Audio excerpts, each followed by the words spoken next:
tutti e benvenuti in Canada.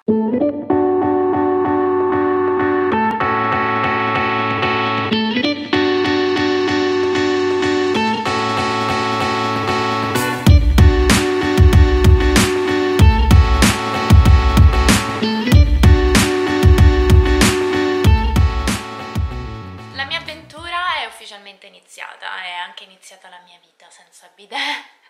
Vabbè, questa è una cosa che capiranno solo i miei amici italiani, soprattutto i miei amici italiani all'estero. Sì, lo so, al solo pensiero che dovrò stare mesi e mesi della mia vita senza bidet mi viene un po' l'ansia, però vabbè, passiamo oltre, è un bel modo di iniziare un video. Cosa ho da raccontarvi? Partiamo dal fatto che non ho cose sensazionali da dire perché ho passato questi primi tempi qui a fare acquisti, purtroppo. Acquisti invernali, per la precisione. Questo perché diciamo che qui in Canada ci sono degli inverni leggermente diversi rispetto agli inverni che abbiamo in Italia, Anche se mi è arrivata voce che in Italia sta facendo freddo in questo periodo, soprattutto a Milano. Ciao amici di Milano! Però so che quando l'inverno vero, quello vero, arriverà, perché non è ancora iniziato in realtà, le temperature che raggiungeremo, cioè andremo molto sotto lo zero, saranno cose che io non ho mai provato nella mia vita e quindi ho dovuto comprare tutta un'attrezzatura adeguata a questo clima che non avevo. Ovviamente in Italia non siamo così equipaggiati. Ovviamente sapevo del freddo fin da prima di partire, ma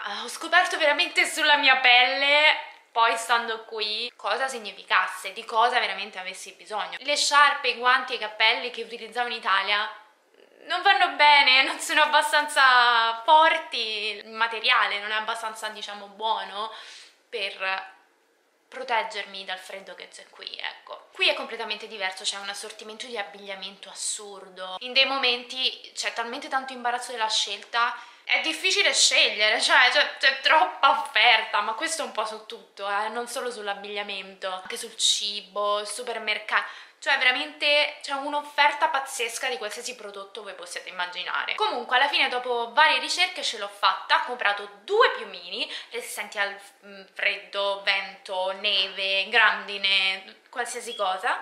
Ho comprato 2 paia di scarpe resistenti a sale, pioggia, neve, freddo, super imbottite, cose fantastiche. Ho comprato guanti da mettere sotto i guanti, strati e strati, perché qui il segreto è avere tanti strati. Ci sono state delle volte che ho messo 2 calzini, poi finalmente ho comprato i calzini adatti di lana, super spessi, roba che bisogna mettere una taglia in più di scarpe, è assurdo. Quindi qui serve dell'abbigliamento specializzato, veramente tessuto termico, è anche per questo che le persone se ne fregano un po' dell'abbigliamento, soprattutto nelle piccole cittadine. A Toronto è un po' diverso, a Toronto ho visto gente vestita in tante maniere diverse. Nella piccola cittadina dove sono ora, diciamo che le persone vanno più o meno in giro in pigiama, se ne strafregano, perché chi se ne frega, fa freddo. Tra le altre cose ho comprato anche un bellissimo passamontagna. È bellissimo, cioè io non saprei neanche dove andarlo a comprare in Italia, forse negozi specializzati per lo skate, per sciare, non lo so, ma vi giuro non sono l'unica ad averlo. Ho visto altre persone, soprattutto chi va in bici, indossarlo, quindi non sembrerò una pazza andando in giro con quello, ma ragazzi vi assicuro che serve queste cose qui.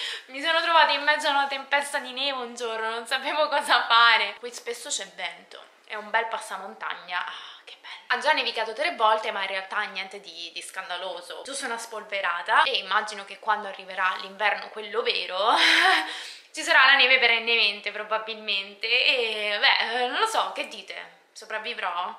Ma sì, dai, ce la farò, ce la farò. Diciamo che è una cosa che non ho mai visto nella mia vita, quindi è un po' una sfida.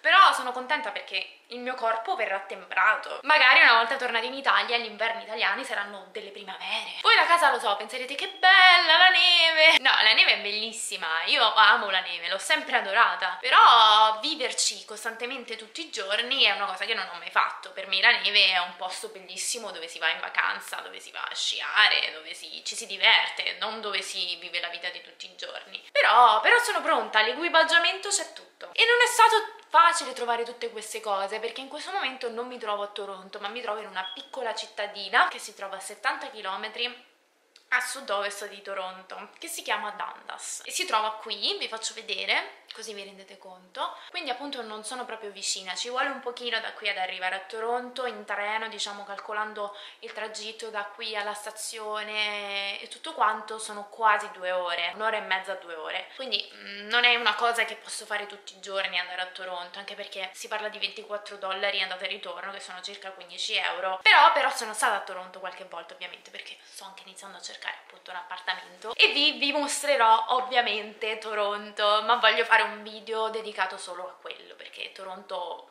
merita molti video, quindi ne farò 1, 2, 3, 4.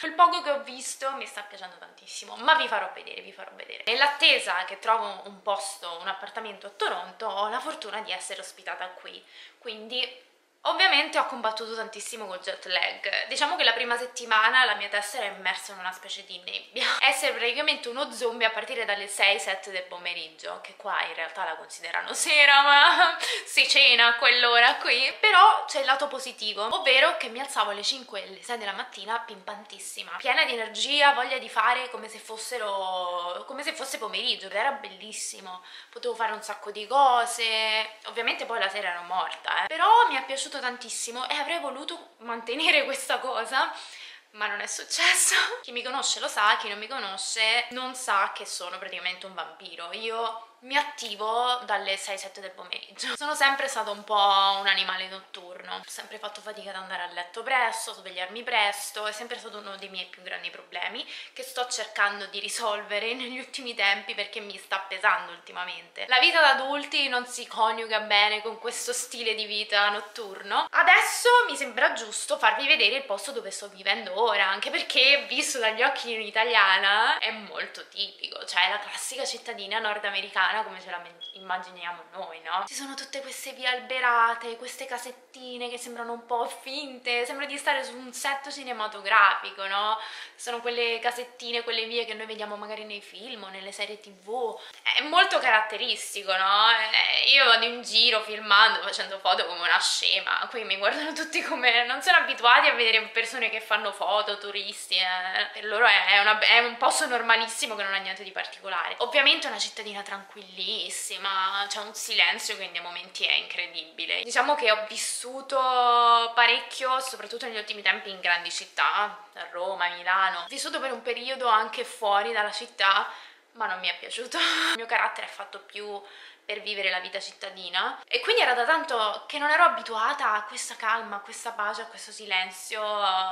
È un posto piccino e tranquillo, c'è diciamo questa via principale che è quella con i negozi, poi il resto è tutta residenziale. Pochi giorni dopo il mio arrivo ho subito avuto la botta iniziale, con una bella nevicata e -8 gradi. Ero ancora sprovvista di scarponi, andavo ancora in giro con le scarpe da ginnastica, però sorprendentemente il freddo più grosso l'ho sentito alle mani e quindi lì ho veramente realizzato, ok, forse devo comprare dei guanti diversi da questi, dei guanti veramente, non lo so, solo qui possono avere quello che cerco, ecco, dei guanti per il freddo artico. Abbiamo avuto anche dei giorni di sole, non molti purtroppo. Pensavo che il Canada fosse più soleggiato, ma magari è solo perché è autunno. Diciamo che l'autunno è una stagione particolare un po' ovunque, una stagione un po' grigia.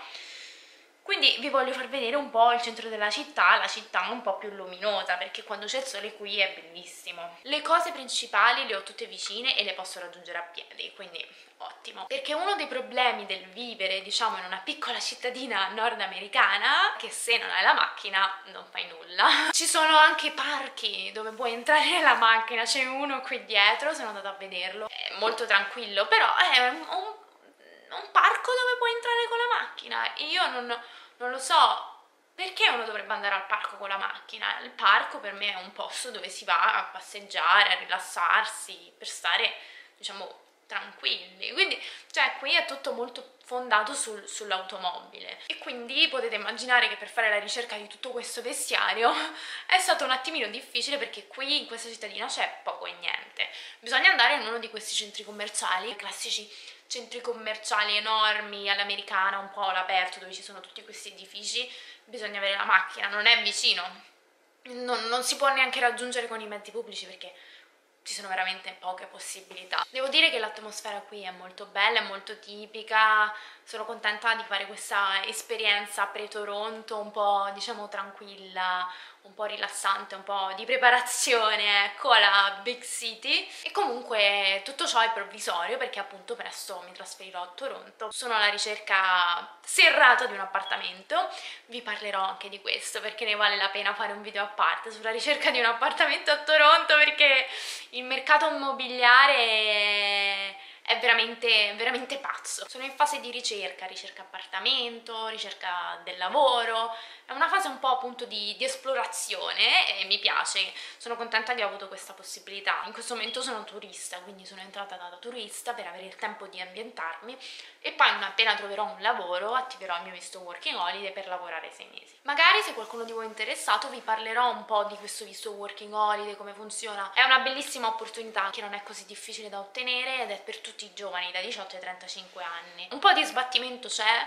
ma se si fa tutto con molta precisione fila tutto liscio, anche perché viene fatto tutto online. Su questo va detto che la burocrazia canadese 1000 passi avanti. Ok, diciamo che per oggi penso di avervi fatto vedere abbastanza. Ci vediamo la prossima settimana, ho un sacco di cose da farvi vedere, ho una lista infinita veramente, non vedo l'ora. Per ora vi saluto, ciao a tutti.